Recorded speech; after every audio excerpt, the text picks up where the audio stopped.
Bonjour à tous. Bonjour. Donc n'hésitez pas à vous asseoir.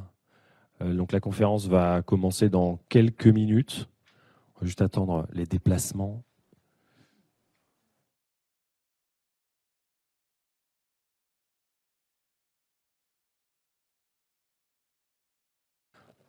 Bonjour. N'hésitez pas à prendre place. Vous m'entendez dire ça beaucoup aujourd'hui, mais vous inquiétez pas.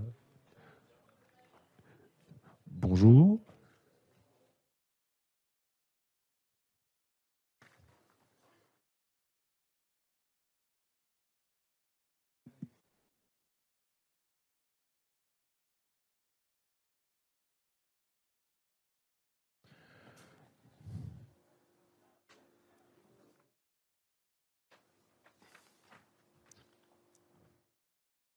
Alors n'hésitez pas, si vous voulez prendre un petit café, vous avez deux cafetières juste là. Voilà, je donne pour ce qui. Il est quand même tôt ce matin, donc n'hésitez pas.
Bon, je pense qu'on va juste démarrer, le temps de faire la petite introduction.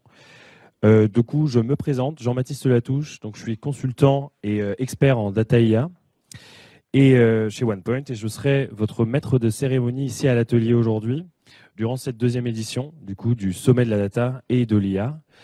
Donc aujourd'hui, vous allez avoir plein de conférences. Je vous conseille de prendre ce petit QR code sur vos téléphones si vous voulez voir les différentes présentations qu'on a donc, sur les différents endroits, le LivePoint, l'atelier et la salle Franklin.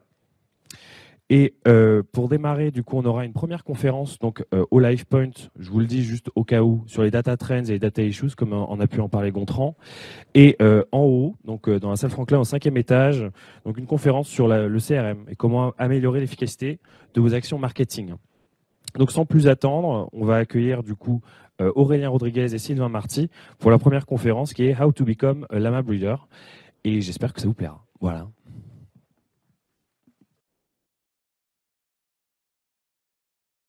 Bonjour à toutes et à tous. On est enchanté de faire un peu l'ouverture de ce Data Summit, Data et IA Summit, pardon.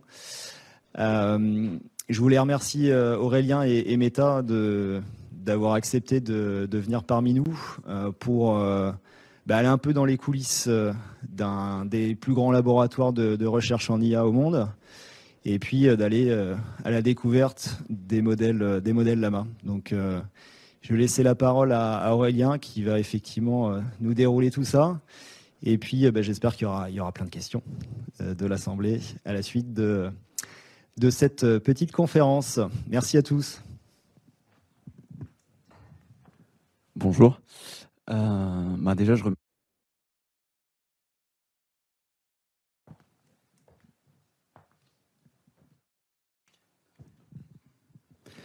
Donc je remercie OnePoint de m'avoir donné... Ah, c'est pas le bon écran. Attendez.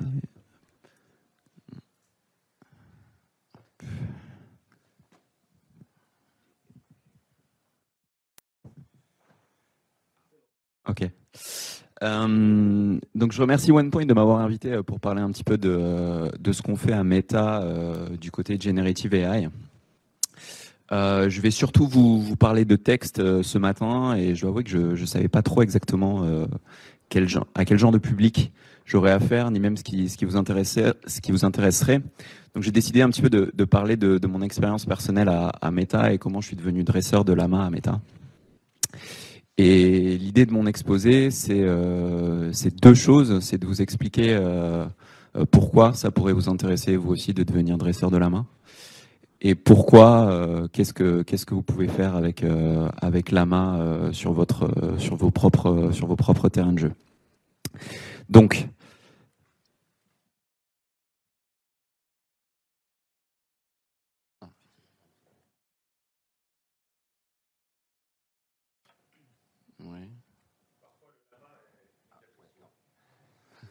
parfois le lama est capricieux, en effet. Ouais, c'est le matin, petite introduction, voilà, au petit problème technique, mais tout va bien se passer, on est sur le coup. C'est toujours intéressant de voir que n'importe comment que technologique que soit l'entreprise, il y a toujours des problèmes pour faire des présentations. C'est la même chose à Meta, c'est la même chose ici. C'est pareil pour tout le monde. Pas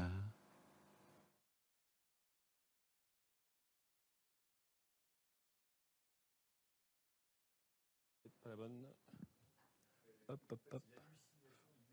Ouais, c'est exactement ça. Pardon, I'm really sorry. Hop. Non. C'est pas du tout ça. Je sais pas où je vais là. Ah.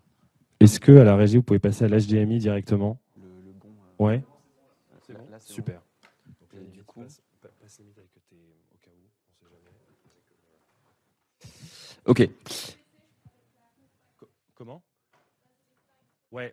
Du coup, merci beaucoup, Milena. Je vais faire ça. Ok. Donc, comme je disais, je vais essayer de vous convaincre que c'est une bonne idée d'adopter un lama.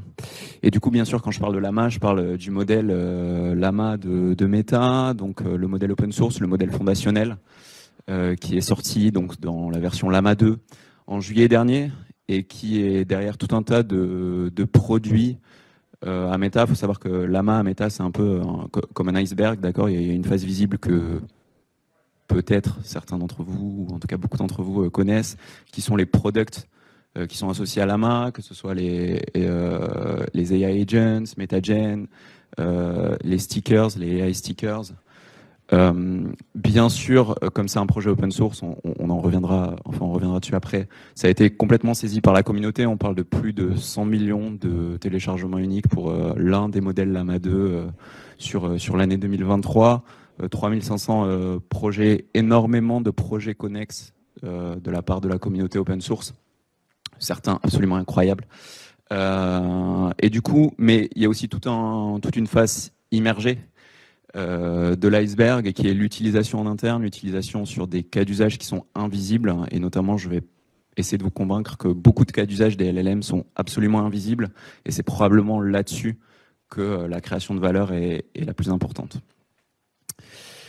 Ok, donc juste pour ceux qui ne savent pas, Lama 2 c'est une famille de modèles, d'accord, une famille de modèles fondationnels à la fois pre-trained et chat. J'expliquerai un petit peu la différence, qui sont déclinés en plusieurs tailles avec des versions spécifiques pour le code, qui sont open source, d'accord. Donc vous pouvez changer le modèle, vous pouvez lui faire ce que vous voulez, vous pouvez le fine-tuner, vous pouvez le réentraîner, vous pouvez vraiment faire ce que vous voulez, vous pouvez le distiller.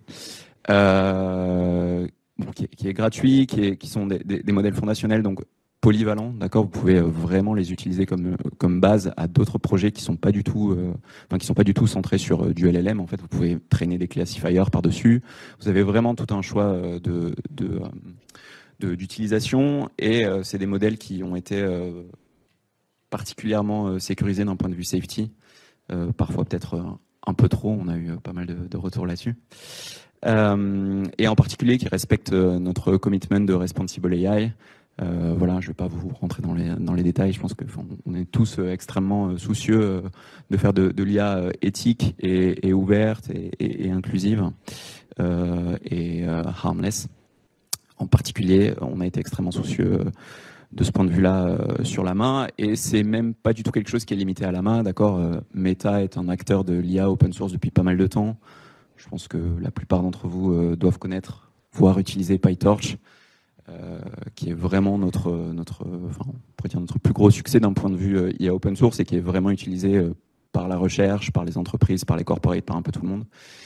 Et autour de la main, il y a toute une constellation de projets qui sont pas nécessairement des projets langage, d'accord, qui sont dans tout, dans la vision, dans du multimodal, dans de la translation. Enfin, il y a un peu tout qui se fait à Meta, mais on a toujours un peu ce souci-là. Ok. Reparlons un tout petit peu des produits, parce que j'ai cru comprendre que c'était ce qui vous intéressait. Comment on utilise les LLM à Meta et en général. Donc, comme je vous disais, il y a deux faces de l'iceberg, et là, je vais vous parler surtout de la face émergée, d'accord, donc qui sont les products. La main est derrière tout un tas de nouveaux produits qui sont sortis l'année dernière à Meta, et c'est vraiment l'utilisation la plus évidente quand on pense à un LLM, d'accord. C'est un assistant chatbot sur lequel vous pouvez accéder via MetaGen, sur Messenger, sur WhatsApp, ou alors qui se décline en un certain nombre de personnalités, d'accord, qui ont chacun leur spécificité, leur spécialisation, et que vous pouvez utiliser comme gateway pour avoir accès à des informations spécifiques sur tel ou tel sujet, sur tel ou tel type de conversation que vous voudriez avoir. Mais en fait, ça ne se limite pas du tout à ça, en fait. Ça, c'est vraiment le premier aspect LLM auquel tout le monde pense. D'accord, on a des LLM, on a des modèles qui savent processer du texte, on va pouvoir faire des chatbots, waouh. Mais en fait, ce dont je voudrais vous convaincre aussi, c'est que l'utilisation des LLM va beaucoup plus loin que ça, et en fait, on peut les utiliser de manière extrêmement polyvalente. Et déjà, à Meta, on peut l'utiliser comme un certain nombre comme une gateway à travers toutes les applis Meta, via MetaGen, qui permettent d'accéder à Reels, qui permettent d'accéder à Instagram, enfin, qui permettent d'accéder à tous les produits, via les tools, via le RAG, via un certain nombre de choses, qui permettent de placer, en fait, Llama au centre de tout un écosystème. Et bien sûr, c'était déjà un des grands sujets 2023, et c'est un très grand sujet en 2024, c'est les différentes modalités qu'on peut rajouter à la main. Je vous en parlerai aussi plus en avant dans mon exposé, mais l'intérêt des LLM, c'est pas simplement des modèles qui sont bons pour générer du texte. Il faut vraiment les voir comme une sorte en tout cas, c'est plus intéressant de les voir comme une sorte de porte d'entrée dans des écosystèmes IA. D'accord, que ce soit d'un point de vue purement modeling, d'accord, donc vraiment comme des choses qui sont plus polyvalentes que simplement des modèles qui sont des modèles de langue, je reviendrai là-dessus plus tard, mais aussi comme un truc sur lequel on peut greffer tout un tas d'habiletés, de tools, de plugins, et en particulier de différentes modalités. Et ça, c'est un truc qu'on utilise également à Meta, puisque avec Emu, qui en fait est greffé sur la main, on a tout un tas de possibilités de génération d'images, de vidéos, de retraitement de vidéos, de retraitement d'images, qui sont incluses d'ores et déjà dans les produits Meta. Je ne sais pas si tous sont déployés en Europe, pour être honnête, mais en tout cas, ils le sont aux US. Ok. J'espère que je vous ai convaincu je pense que si vous êtes là, c'est que vous étiez déjà un petit peu convaincu en vrai, mais j'espère que je vous ai convaincu qu'il y a un intérêt à potentiellement utiliser ce genre de modèles, des modèles LLM, Llama, bon, bien sûr il y a d'autres modèles que Llama, pour faire tout un tas de choses. Du coup, maintenant, je voudrais passer un petit peu derrière les coulisses et soulever le capot et vous expliquer en fait qu'est-ce que c'est que ces modèles, qu'est-ce que ça veut dire aujourd'hui d'entraîner ce genre de modèle, qu'est-ce que vous, peut-être, pouvez faire, qu'est-ce que peut-être vous ne pouvez pas faire, mais dans ce cas-là, quels sont vos moyens d'accès à ce genre de modèle. Ok, donc je voudrais revenir aux sources déjà. Qu'est-ce que c'est qu'un LLM, un large language model? D'accord. Donc un modèle de langue, à la base, c'est un truc très simple. D'accord. C'est une boîte noire qui vous donne une distribution de probabilité sur des tokens. Donc, quand je dis token, vous pouvez penser mots. D'accord. Donc, si vous avez un contexte donné, vous avez une boîte noire qui vous donne une distribution de probabilité sur le prochain mot qui doit s'associer à ce contexte. D'accord. Donc, dans cet exemple, the cat is drinking some. Un modèle de langue, c'est simplement quelque chose qui vous dit que lait, enfin milk, a une probabilité de 0,4 d'apparaître ensuite. Water est aussi probable. Liquid est raisonnable. Par contre, tree est absolument improbable. D'accord. Donc un modèle de langue, c'est uniquement ça. Et notez que ça n'a absolument aucun rapport avec l'IA a priori. D'accord. Vous êtes des modèles de langue, d'accord, quand vous parlez. Un modèle de langue, c'est simplement ça. D'accord. Ce qui en fait de l'IA, c'est ce qu'on met à l'intérieur de la boîte noire, et en général, on met dedans des réseaux de neurones, et c'est pour ça qu'on s'intéresse à ça d'un point de vue IA. Okay. Et un large language model, c'est simplement un modèle de langue qui est gros. Et en général, la règle de Pouce, je ne sais pas comment on dit ça en français, la règle instinctive pour comprendre si un modèle est gros ou pas, c'est est-ce qu'il rentre sur une machine ou pas. Bon, vous remarquerez que c'est extrêmement dépendant du type de machine et du type d'infra que vous avez, mais c'est, disons, un bon modèle mental pour comprendre ce dont on parle. Et en particulier, ça implique des choses assez différentes d'un point de vue training de ce genre de modèle et inférence de ce genre de modèle. Ok. Et donc, pourquoi on s'intéresse à ce genre de truc? A priori, un truc qui donne simplement une distribution de probabilité sur des mots, bon, ok, c'est bien, ça peut intéresser pour la traduction. Et en fait, c'est historiquement pour ça qu'on les a utilisés. En fait, la raison principale de l'intérêt des LLM aujourd'hui, c'est le fait que ce sont des few-shot learners. Alors ça, c'est une observation qui n'a pas été faite par nous, malheureusement. Elle a été faite essentiellement par OpenAI. Je vais vous expliquer brièvement ce qu'est un few-shot learners, mais l'idée, c'est que les LLM sont capables de faire des choses pour lesquelles ils n'ont pas été entraînés. Je reviendrai en détail dessus plus avant, donc je ne vais pas vous donner plus de détails que ça, mais c'est vraiment ça qu'il faut garder en tête si vous vous demandez pourquoi ce genre de modèle est intéressant. C'est qu'ils sont capables de faire des choses qui sont beaucoup plus polyvalentes que ce pourquoi ils ont été entraînés. Ok. Comment on entraîne ce genre de modèle? Bon, je vais passer assez vite, je pense que ce n'est pas une conférence scientifique ou technique, je ne sais pas si ça vous intéresse vraiment, mais enfin, moi en tout cas ça m'intéresse, donc je voudrais en parler un petit peu. Comment on entraîne ce genre de modèle? En fait, c'est très simple. Vous lui montrez un certain nombre de data, en fait pas mal de data, en fait vraiment beaucoup de data, d'accord? Vous cachez un mot et vous lui demandez de deviner ce mot. Au départ, il va répondre complètement au hasard, et en fait, vous lui donnez la bonne réponse en le nudgeant, d'accord, pour que au prochain coup, s'il tombe sur un contexte qui ressemble au contexte qu'il a vu précédemment, il soit plus proche de la bonne réponse. Et en faisant ça beaucoup, pour l'équivalent d'à peu près 27 millions de livres à peu près. Alors, c'est pas des livres, mais c'est l'équivalent de 27 millions de livres. Votre modèle, il commence à vraiment très bien comprendre le langage. Et comme je l'ai dit, vu que c'est un few-shot learner, il va pouvoir leverage cette compréhension pour pouvoir faire d'autres choses. Ça n'a pas l'air si dur que ça. En fait, ça l'est un peu quand même. Notamment parce que, d'un point de vue scientifique, ces modèles sont extrêmement larges et se comportent énormément comme des boîtes noires. Et du coup, en fait, quand vous entraînez votre modèle, vous avez des mois de training, vous avez tout un tas de paramètres que vous pouvez ajuster, tout un tas de paramètres de data, tout un tas de paramètres architecturaux. Et en fait, on est incapable de comprendre exactement, précisément, l'influence de chaque paramètre sur le résultat final. D'accord ? De ce point de vue-là, c'est extrêmement expérimental comme activité. D'accord ? Et même si on comprend très bien la théorie mathématiquement, en fait, pratiquement, il se passe des choses assez étonnantes. Et ça rend la chose assez difficile. Et surtout, le training est vraiment très compliqué à faire d'un point de vue engineering. D'accord ? Donc, comme je vous ai dit, c'est 27 millions de livres. On parle de modèles qui sont entraînés sur plusieurs milliers de GPU pendant des mois. Il faut bien comprendre que tout ce qui peut mal se passer va mal se passer. D'accord ? Si vous avez un truc qui a une probabilité de 0,1% de faire cracher vos GPU, sur 2000 GPU, ça va se passer 2 fois. D'accord ? Et donc, quand un des GPU crash, évidemment, tout le training crash. Donc c'est extrêmement compliqué d'un point de vue engineering et c'est vraiment un des gros challenges, l'entraînement de ces modèles. C'est pour ça que c'est important, enfin, quand je disais que le large est important, c'est donc des trainings extrêmement distribués, plusieurs milliers de GPU. Et du coup, ça rend les choses extrêmement délicates d'un point de vue ingénierie.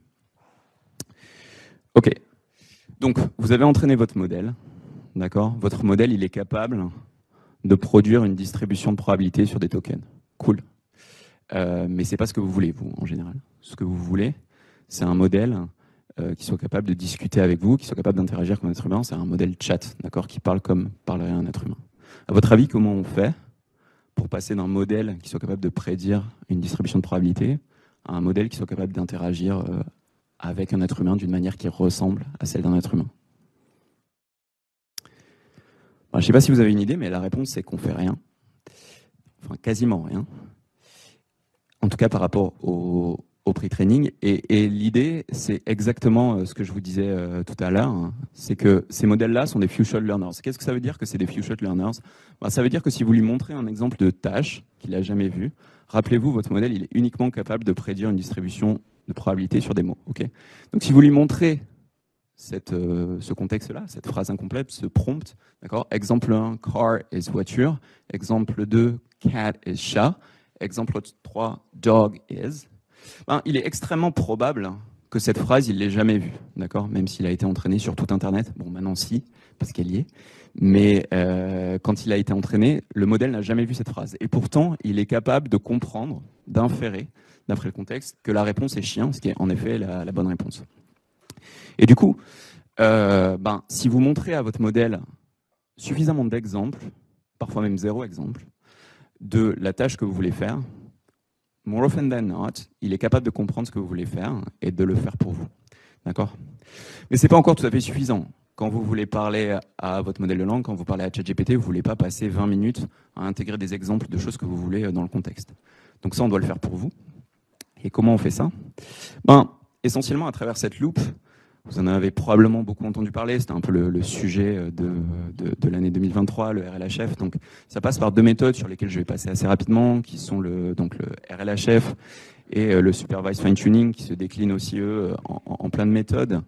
Le Supervised Fine-Tuning, et je pense que c'est là aussi intéressant pour des structures comme les vôtres, le Supervised Fine-Tuning, ça consiste à biaiser votre modèle, d'accord, à le réentraîner sur une fraction de la donnée sur lequel il a été entraîné, mais qui correspond aux exemples typiques de phrases ou de contextes que vous allez donner à votre modèle.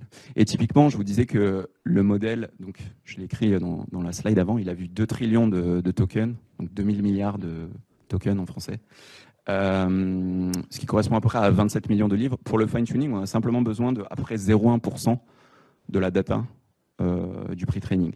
Donc en termes de compute, d'accord, c'est extrêmement, on est sur des ordres de grandeur complètement différents. Le pre-training d'un modèle, c'est plusieurs millions d'investissements, plusieurs dizaines de millions, en vrai même, peut-être un peu plus. Oui.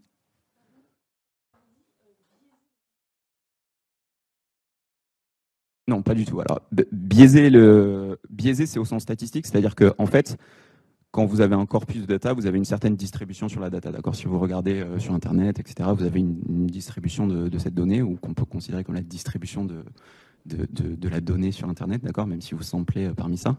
Quand je dis biaisé, ça veut dire qu'à la fin, vous allez lui montrer, pendant le fine-tuning, vous allez lui montrer uniquement des exemples extrêmement précis, par exemple uniquement des exemples qui correspondent à des conversations, ce qui n'est pas du tout représentatif de la totalité de la donnée que vous avez ou de la totalité des interactions. En fait, vous allez surreprésenter un certain nombre d'interactions, d'accord, ce qui biaise la distribution, ce qui la déplace dans un certain sens, et ce qui permet au modèle de mieux se remémorer cette distribution. D'accord, c'est en ce sens-là. OK ? Donc, comme je disais, en termes de coût d'investissement, le fine-tuning, c'est très léger. D'accord, on parle de quelques jours de training maximum sur peut-être 500 GPU, encore moins en fait. Bon, vous aurez besoin d'entraîner un peu plus longtemps si vous avez encore moins. Voilà, on est vraiment sur des ordres de grandeur différents. Plusieurs mois pour le pre-training, des milliers de GPU, un investissement très important. Le fine-tuning, c'est très light à côté, et même d'un point de vue data, vous pouvez uniquement faire ça sur un corpus extrêmement restreint. Donc beaucoup plus à la portée d'acteurs qui n'ont pas un compute aussi généreux que nous l'avons chez nous. Et ce qui rend du coup je l'espère, transparent l'intérêt d'avoir ces modèles en open source, l'intérêt de pouvoir réutiliser, enfin de modifier le modèle, changer les poids du modèle et en faire finalement ce que vous voulez. Mais le supervised fine-tuning, c'est long, c'est compliqué. Et donc en fait, le supervised fine-tuning, ça consiste, comme je vous l'ai dit, à biaiser le modèle et donc à l'entraîner sur un type de data que vous voulez voir vraiment spécifique. D'accord ? Et donc ça consiste à avoir cette data. Et aujourd'hui, ce qu'on fait, c'est qu'on fait appel à des annotateurs humains, d'accord, qui produisent les questions et les réponses. Ce qui est lent, ce qui est compliqué, ce qui est limité. Le RLHF a complètement changé le game, d'accord, et l'idée c'est de faire quelque chose de différent. Une fois que votre modèle commence à avoir des capacités assez intéressantes, vous prenez 2 copies de votre modèle, d'accord, et vous lui faites générer 2 réponses à la même question. Et ensuite, vous demandez à un opérateur humain, pas de générer la réponse, mais de simplement noter quelle réponse il préfère. Donc, par exemple, sur cet exemple, la question c'est « Can we play a game of Hangman ?» Et le premier modèle génère « Sure, I'd be happy to play a game of Hangman with you. Please choose a word and let me know how many letters it has. » Et le deuxième modèle répond « Sure, I'd be happy to play a game of Hangman with you. What word would you like to use for the game ?» Ce qui n'est pas une manière très très drôle de jouer au pendu. Du coup, évidemment, le modèle A est préférable au modèle B dans ce contexte, et donc un annotateur humain a simplement besoin de remarquer ça, et ensuite on a simplement besoin de nudger le modèle pour qu'il favorise ce genre de réponse. Et en fait, ça a un avantage assez surprenant, enfin pas tant que ça quand on y réfléchit un peu, mais en tout cas que nous on a découvert et qui nous a surpris, c'est qu'en fait, le standard, il y a ne serait-ce qu'un an, ce que les gens pensaient, c'est que la notation humaine, c'est-à-dire la notation supervisée, avec la réponse et la question, c'était un peu le mieux qu'on pouvait obtenir en termes d'annotation. En fait, c'est pas du tout le cas. Hein.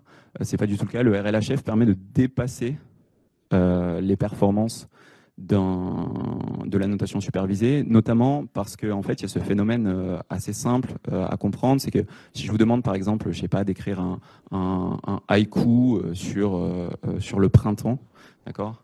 Je ne sais pas à quel point vous êtes versé en poésie japonaise, mais probablement que vous allez galérer à faire ça. En tout cas, moi, je galérerais à faire ça. Par contre, si on me montre 2 haïkus sur le printemps, je suis très probablement capable de dire quel est le meilleur. Et en fait, grâce à ça, il se fait que le modèle, accidentellement, va générer des choses qui sont meilleures que même le meilleur annotateur humain pourrait produire, en tout cas dans des contextes pas trop compliqués. Et un annotateur humain va être capable de reconnaître ça, et du coup, le modèle va être capable de dépasser ses performances. Ok. Et du coup, qu'est-ce que vous avez à la fin ? À la fin, vous avez un modèle. Si vous partez simplement d'un modèle pre-train, vous avez un modèle, si vous lui demandez « What to visit in New York City ?» qui vous répond quelque chose qu'on pourrait lire sur un forum, sur Internet, ce qui n'est pas très étonnant, puisque le modèle a été entraîné sur des datas qui viennent essentiellement d'Internet, d'accord ? Mais qui ne ressemblent pas du tout à la réponse que vous espéreriez. Par contre, après simplement ce fine-tuning, comme je vous dis, on ne rajoute rien dans le modèle. D'un point de vue data, il n'y a rien. D'accord, le modèle n'apprend rien au fine-tuning, il est simplement biaisé pour adopter le comportement que vous voulez. Et là, il répond quelque chose qui ressemble beaucoup plus à la réponse que vous attendriez de quelqu'un à qui vous poseriez la question. Ok. Bon, ça c'est comment on entraîne un lama, comment on lui apprend à parler. Qu'est-ce que vous pouvez en faire ? En fait, plein de trucs. Et pour vous donner un ordre d'idée de pourquoi c'est intéressant de se saisir la question, je voudrais juste vous montrer très rapidement l'évolution un peu du paysage des LLM l'année dernière. Donc ça, c'était la situation en fin 2022, enfin avril 2022, d'accord. Il y avait très peu de LLM sur le LLM space, d'accord. Et il y avait cette tendance très nette aux modèles plus gros, plus lourds. Et en fait, on pensait vraiment que les modèles devaient vraiment enfler à l'époque pour devenir meilleurs. Et voici la situation juste avant la sortie de Llama 2. J'espère que vous pouvez voir que la situation a considérablement changé. En particulier, on a vu une résurgence des petits modèles et une vraie diversification des modèles. Et c'est surtout ça qui est intéressant et qui est... Enfin, je ne pourrais pas faire cette slide aujourd'hui, je pense, tant il y a de modèles sur le marché actuellement, avec des capacités différentes, avec des modalités différentes, avec des spécifications différentes. Et donc en particulier, si vous voulez utiliser dans vos use cases, pour vos clients, pour vos users, si vous voulez utiliser Llama ou un modèle open source ou pas d'ailleurs, en fait, il faut bien réaliser, et c'est un peu le cœur de mon sujet, c'est que ces modèles-là sont extrêmement polyvalents. En fait, ce sont des modèles fondationnels et donc ils peuvent faire vraiment plein de choses. Beaucoup plus que simplement ce pourquoi ils ont été entraînés. Et en fait, ça va même beaucoup plus loin que simplement ce dont j'ai parlé là. Mais j'aurais pas le temps de rentrer dans les détails. Et donc, du coup, ce qu'il faut que vous vous posiez comme question, j'ai la conviction, en tout cas, j'ai la sensation en tant que vraiment orienté, enfin, moi, je suis vraiment un chercheur de base, j'ai une équipe recherche, donc je suis pas du tout orienté business ou product, mais ce que ChatGPT nous a fait vraiment réaliser dans la recherche, c'est que c'est l'interaction avec les utilisateurs qui fournit les cas de recherche intéressants. Et aujourd'hui, j'ai l'impression que ces use cases, ces cas d'utilisation qui vont driver la recherche sont en train d'exploser, ils sont encore extrêmement mal définis et il y a encore énormément de low-hanging fruit à récupérer dans ce secteur. Et en particulier, comme je disais, les LLM peuvent être utilisés de manière visible, de la manière évidente, d'accord, quand on voit la chose quand on joue avec ChatGPT pour la première fois, on se dit ah c'est génial, je peux faire un chatbot et je peux avoir une API, d'accord, et soit je peux interagir en mode chat vraiment interactif, ou alors je peux avoir une API dans lequel je batch mes queries, d'accord, et je vais pouvoir automatiser tout ça. Mais bien sûr, avec les nouvelles modalités, d'accord, le code étant considéré comme une autre modalité que le langage, on peut l'utiliser comme un assistant de code. On peut l'utiliser aussi comme une sorte de, je sais pas si vous vous rappelez du paperclip de Microsoft, un peu dans ce genre-là, mais pour avoir accès à des bases de données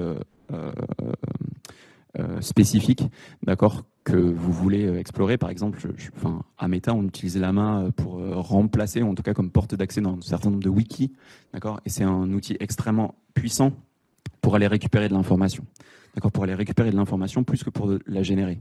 Mais vous pouvez aussi utiliser les LLM, ce pourquoi ils sont très bons, en fait, comme ils génèrent, évidemment, des choses et qu'ils ont plutôt du mal sur la factualité, ils sont extrêmement bons pour faire de la génération qui n'a pas besoin d'être factuelle, c'est-à-dire par exemple de la pub. Enfin, je ne sais pas si on peut dire que la pub n'a pas besoin d'être factuelle, mais c'est-à-dire sur lequel vous pouvez simplement être créatif et simplement faire des variations d'un thème qui existe, surtout en conjonction avec les nouvelles modalités. Et ça explose la capacité de choses que vous pouvez générer et ça diminue grandement le budget.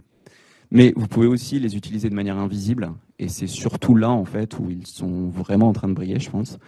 En fait, il y a tout un tas de tâches qui sont automatiques, qui sont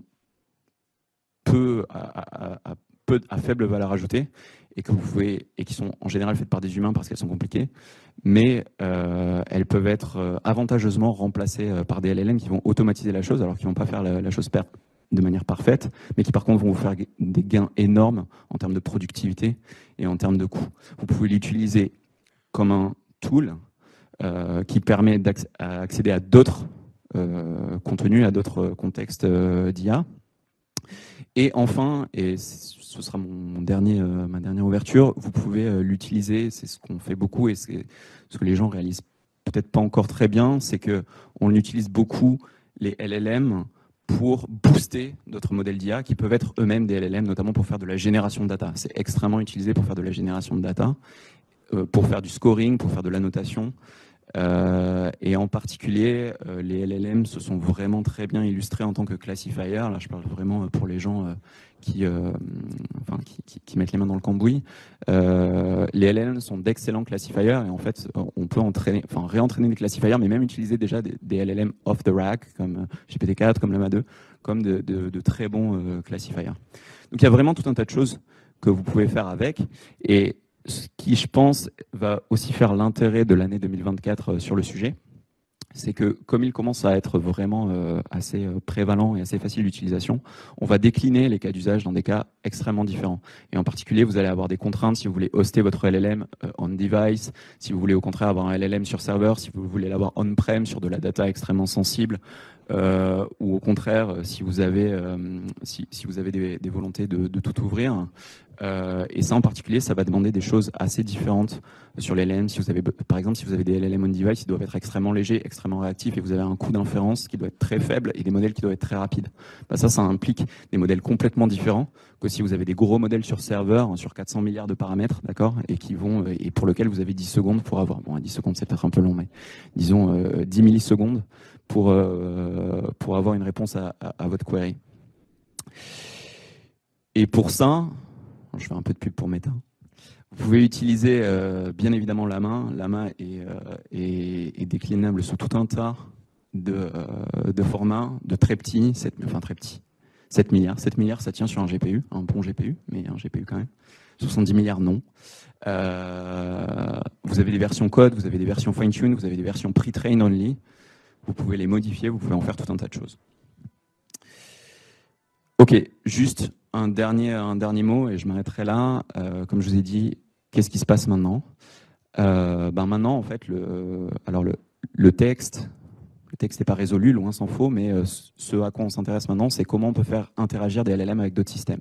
Que ce soit différentes modalités, mais également différents tools, d'accord. L'intérêt des LLM ne se limite pas à produire du texte, ils peuvent interagir avec des OS, des systèmes, des devices, et c'est vraiment ça qui est en train de se passer actuellement et qui, à mon avis, va faire l'intérêt de l'année 2024. Juste pour finir, pour vous dire aussi, il y a beaucoup de fantasmes autour de la technologie, simplement pour rappeler que ces systèmes-là ne sont pas magiques et qu'il reste vraiment beaucoup de choses à comprendre et à faire d'un point de vue recherche et dans 10 000 aspects. Je voudrais juste, donc ça c'est un certain nombre de mises en garde, je ne vais pas toutes les passer, mais je voudrais juste finir par un petit jeu pour vous montrer en fait à quel point ces modèles-là sont impressionnants sur certaines choses et à quel point ils sont faibles sur d'autres qui paraissent pourtant évidentes. Je voudrais jouer un petit jeu des 7 différences. On n'est pas vraiment 7 différences sur les 2 photos que je vais vous présenter ensuite, mais il n'y en a qu'une seule qui est vraiment importante. Je ne sais pas si vous arriverez à la voir. C'est un peu clair.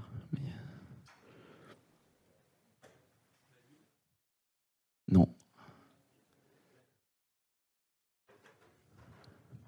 Non.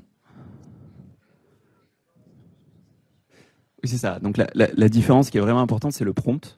D'accord ? Dans l'image de gauche, oui, c'est de droite, votre droite, ma droite. C'est un astronaute faisant du cheval qui est le prompt. Et là, c'est l'inverse. C'est un cheval faisant de l'astronaute. Je ne sais pas si on peut dire ça en français. Mais en tout cas, le modèle génère la même chose.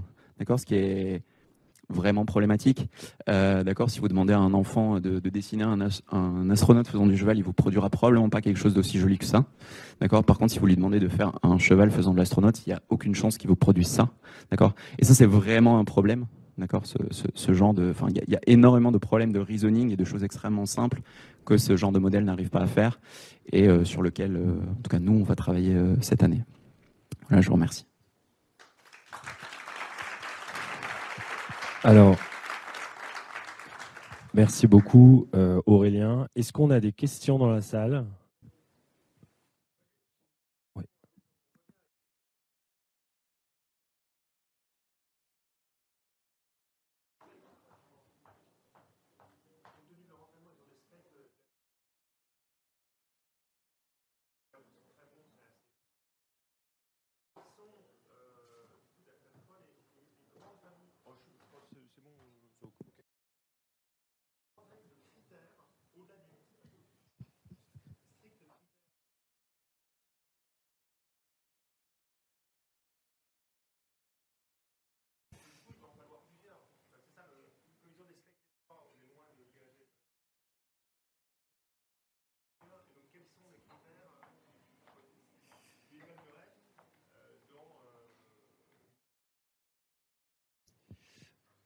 Alors, en fait, c'est une question intéressante dans le sens où il y a en effet 2 aspects un peu au LLM. Il y a l'aspect chemin vers l'AGI, d'accord.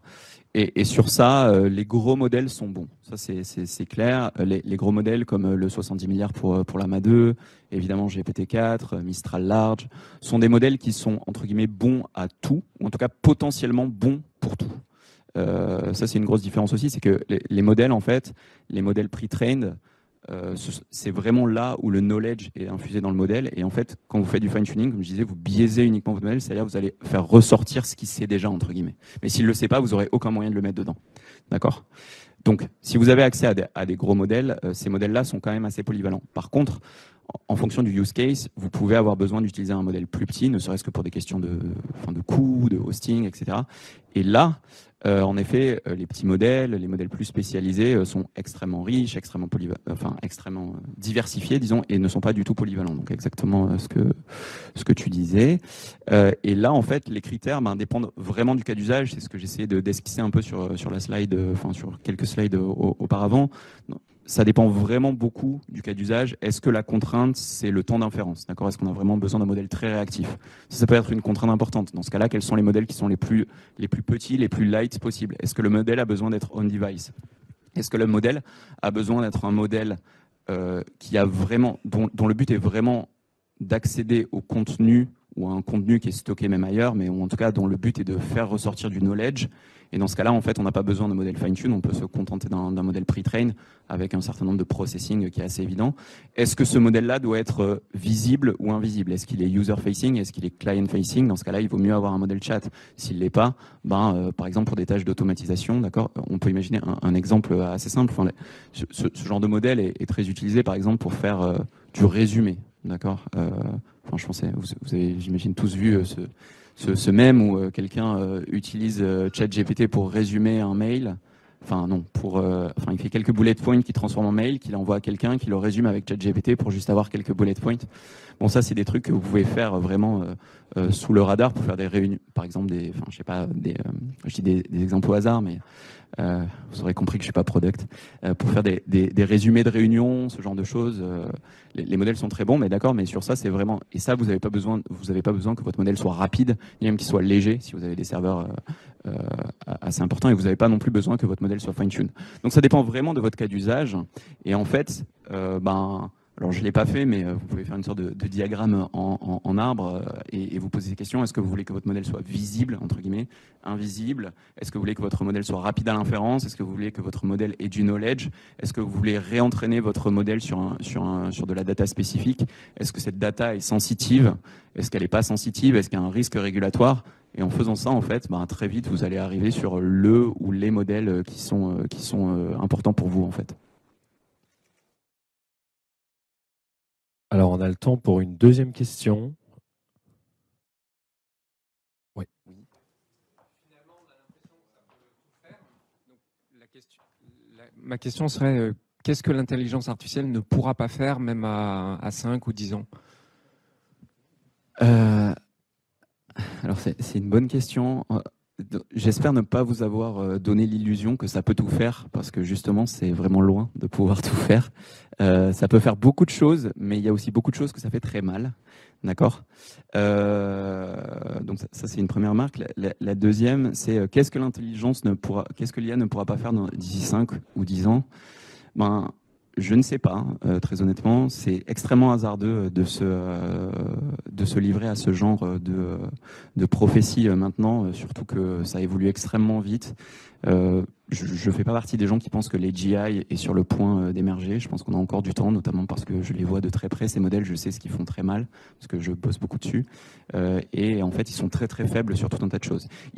Notamment, les LLM sont très bons pour donner l'illusion d'une conversation, d'accord, mais ils sont très mauvais à être factuels et ils ont besoin de vraiment d'avoir des espèces de béquilles pour être factuels. Et du coup, en fait, est-ce que poursuivre la lignée, c'est-à-dire scaler des gros transformers, faire des modèles autorégressifs, est-ce que c'est ça vraiment qui va permettre d'accéder à tout? Je pense vraiment pas. Et au contraire, je pense que là, on est sur le point de voir un changement assez important où on va avoir des modèles plus diversifiés, peut-être un retour d'anciennes architectures. On parle beaucoup de SSM récemment, mais même il y a des RNN qui reviennent. Donc, du coup, qu'est-ce qu'on pourra et ne pourra pas faire? Je ne sais absolument pas. Merci beaucoup Aurélien. Merci pour cette présentation. Du coup, ouais, on peut l'applaudir. Je pense que c'était hyper intéressant.